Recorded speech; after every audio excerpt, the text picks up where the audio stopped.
decides to adopt his lifestyle.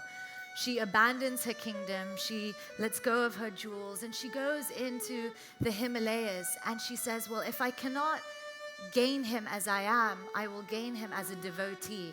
And she becomes a bhakt, she becomes a devotee of Lord Shiva, and she meditates, and she does penance, and she gives up water and food and air. And eventually she raises this power, this Shakti, this enlightenment through her chakras, so that she is equal to Shiva. She is a yogini in her own right. So in this day and age, we've seen that love has become transactional in nature, especially with the evolution in the dating culture, where you have these dating apps and you sort of swipe, like, reject. It's very, very fast.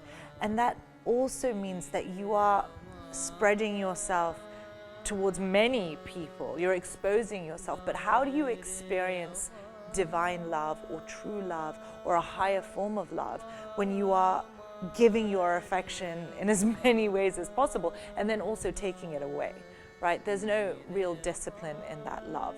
There's just a what can you give me and what can I give you? And there's a form of lust. How can we get what we want, and then do we still want that? And what this show illustrates is that love is also an endurance. It's an endurance test. It's also something that grows. It's something that has to be planted. And after planting it, watered, you see it evolve, you see it blossom. But that takes a lot of discipline. It takes commitment. It takes dedication. And Lord Shiva looks into her eyes and he recognizes his sati.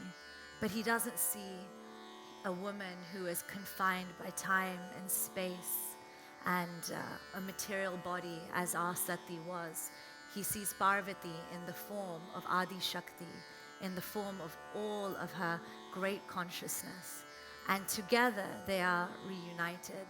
And the message here is that you can look up to somebody, your partner, whoever they are, but you should never feel less than who they are. For to feel less is an imbalance.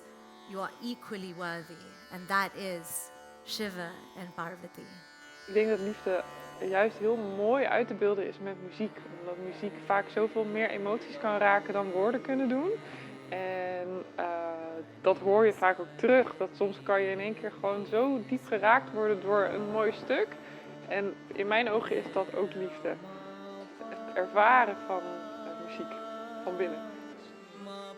And with her eyes closed, she chants, He Govinda, He Gopala, He Govind, He Gopala.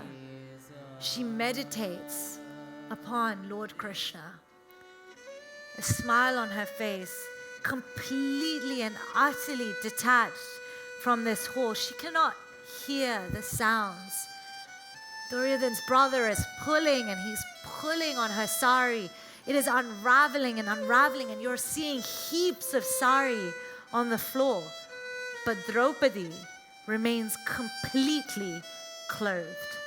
For she, who is not protected by any man in this room, is protected by the friendship that she has with the men of all men, Lord Krishna.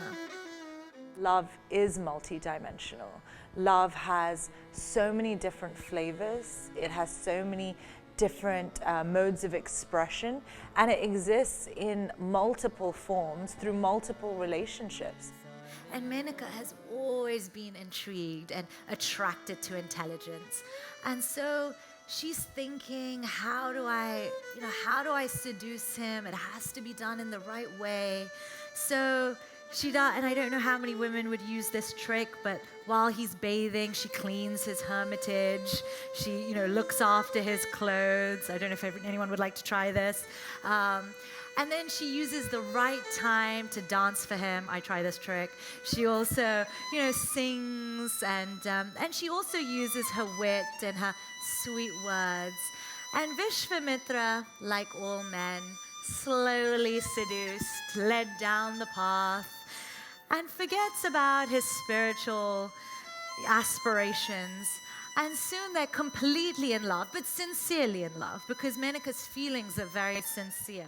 They're going to hear about heroes and kings and princes, and then they're going to hear about these incredible goddesses, these celestial nymphs who have this incredible art of seduction, who are beautiful and exotic in the way that they entice a man. But then they're also going to hear about heartbreak and sacrifice and vows and things that tear people apart and bring people back together. They're going to hear about this constant play of consciousness and the way that it illustrates itself in this life and world.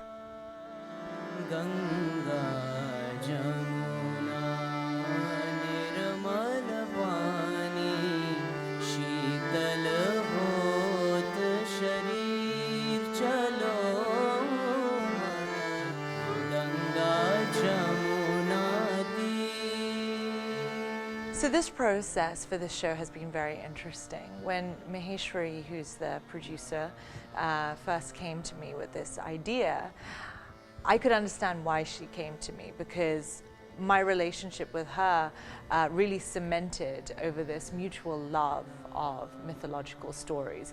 Both of us have this deep passion for these stories and we're both extreme romantics, so we do get swept away by it. And I thought it was a very interesting concept because it's something that's never been done before. And funnily enough, as a child, I always thought one day I would love to showcase these mythological stories. And so I really feel that there's been divine intervention via Maheshwari to actually make this happen. And then it came about to selecting the stories. And we decided that we wanted to show various facets of love, or so much that the consequences of love. So, we thought, where is a story where there's separation? Where is there a story where, there's extramarital affair? Where is there a story that, plays on the idea of a change in identity? So, things that people can all relate to in today's day and age, but yet existed these 5,000, these 7,000 years ago. The Many Faces of Love, which consisted of 9 stories from ancient Eastern scriptures, Hindu scriptures. Each story had a particular mood. So there were 9 main moods that we were trying to make the audience feel through these stories. So, for example, there was happiness, fear, love and anger. Ik vind het heel leuk om daar gewoon heel erg de westerse emoties bij te gebruiken. Dus als er iets met heel veel passie is, dan heb ik daar een tango in gestopt. Omdat ik dacht, wauw, dat vind ik wel een toffe combinatie. En ik heb het stuk waar heel veel vergeving in zit, heb ik het stuk van Bach gebruikt, uit de Johannespassie, Erbarme dich. En dat vind ik dan heel tof, omdat juist op die manier deze klassieke westerse muziek in de Indiase verhalen te stoppen. Als gewoon een soort van toevoeging vanuit mijn achtergrond eigenlijk. Ja. It was a very great experience to combine the 2 cultures in Holland together. Annelieke, who plays Western classical, and I sing Indian classical. So we combined the 2 together to create the performance.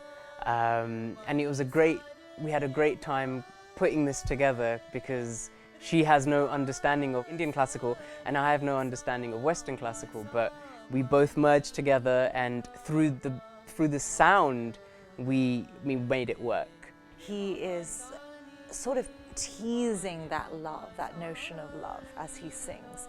And Annelieke, she is providing the drama. She provides the excitement through her music. She provides the anticipation, the adventure, and then the sorrow.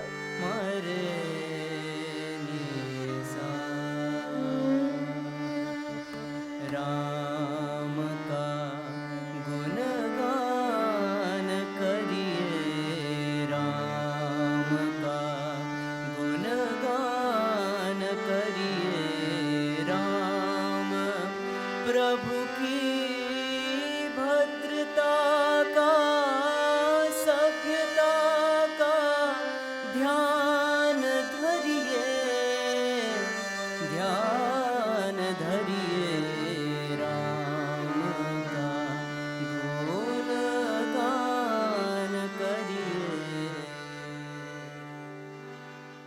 Now, King Janak has a daughter. This daughter is called Sita. She's wandering through the gardens with her sister, and who has arrived but Prince Rama and Prince Lakshman. And they are also wandering through the grounds because this is how the royals live, very different to our day-to-day.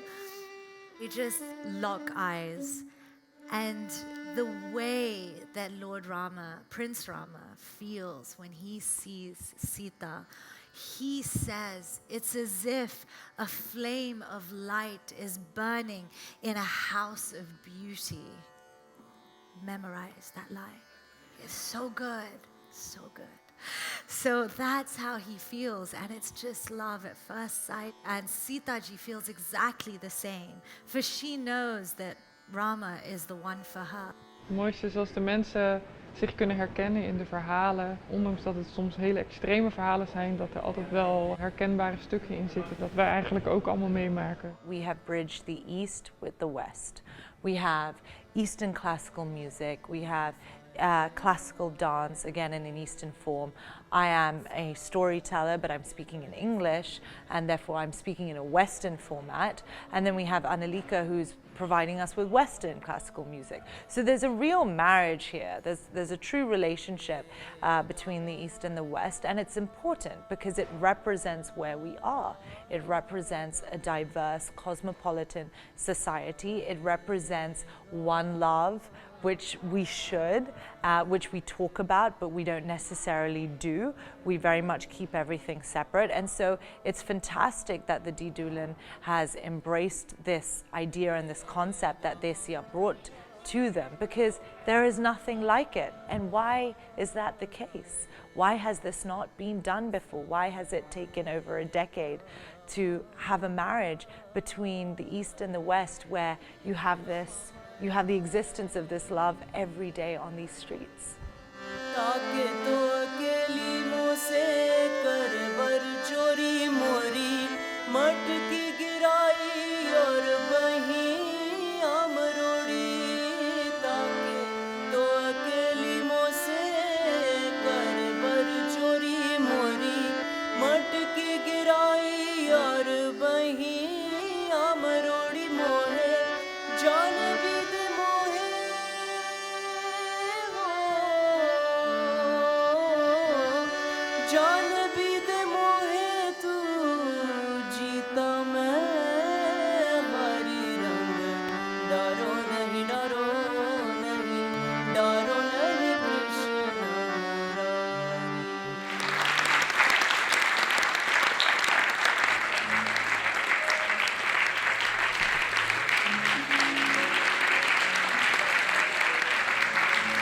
Schitterend.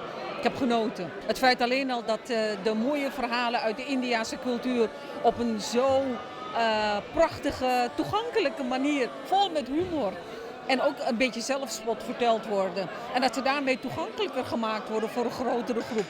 En wat ik helemaal mooi vind, is dat als je die verhalen hoort, dat je ook die eigenlijk moeiteloos kunt combineren met allerlei dingen die vandaag de dag ook gebeuren. The theme was very, very nice, and I guess giving the reaction of the audience, which has a good mix of Indian and Dutch both, I think the concept went down very well. Ik vond het eigenlijk een hele geweldige setting, heel mooi, heel rustig. Op een hele serene manier werd dan uitgelegd hoe liefde vanuit alle kanten kan worden aangevlogen en gezien wat er ontstaat en hoe het ook misgaat. Ja. Bijzondere muziek, combinatie van dat Indiase orgel, harmonium geloof ik en een viool. Mooie beelden op de achtergrond en gewoon een fantastische verhalenvertelster. Ook echt een talent om zo de verhalen te kunnen vertellen. Een hele mooie voorstelling waar heel goed over was nagedacht. En waar je zag dat heel veel disciplines samenkwamen. Wat ik ga meenemen is de artisticiteit die ze hier hebben laten zien. En dat we nog meer mensen nodig hebben die dit naar buiten moeten brengen. I love to bring my children. I love to bring my family, friends and neighborhood, even Dutch, Indian, anybody. Come guys, see what is the meaning of love. Ik vond het heel goed georganiseerd. Ja, prachtig om te zien dat zoveel talent bij elkaar is gekomen. Ik ben eigenlijk nog steeds op zoek naar zo'n liefde, zeg maar, zoals die wordt verteld in de verhalen. Dat ik denk van, kan zoiets wel echt waar zijn tussen twee mensen? Ik vond het vooral ook mooi om zo'n nieuwe presentatievorm te zien. Want meestal worden de verhalen echt gewoon droog verteld als achtergrondinformatie. Nu is het een performance. En dat vond ik heel fijn om te zien. Want dat heb je niet zo vaak. Dus daar moet er meer van komen. Om die twee dingen, muziek en religie, te samen te hebben, dan vind ik in één avond heel bijzonder. Ik heb heel erg genoten. Ik hoop dat het nog een keer gaat gebeuren. Ik vond het ontzettend mooi om te horen hoe zulke enorme grote verhalen teruggebracht werden naar een stukje van, zeg maar, een actuele manier van kijken naar onze religie. En dat je dat in de moderne tijd, dat die universele waarden nog steeds hetzelfde zijn. Muziek kan altijd en overal en kan met alles fuseren, want muziek is universeel. Net als liefde.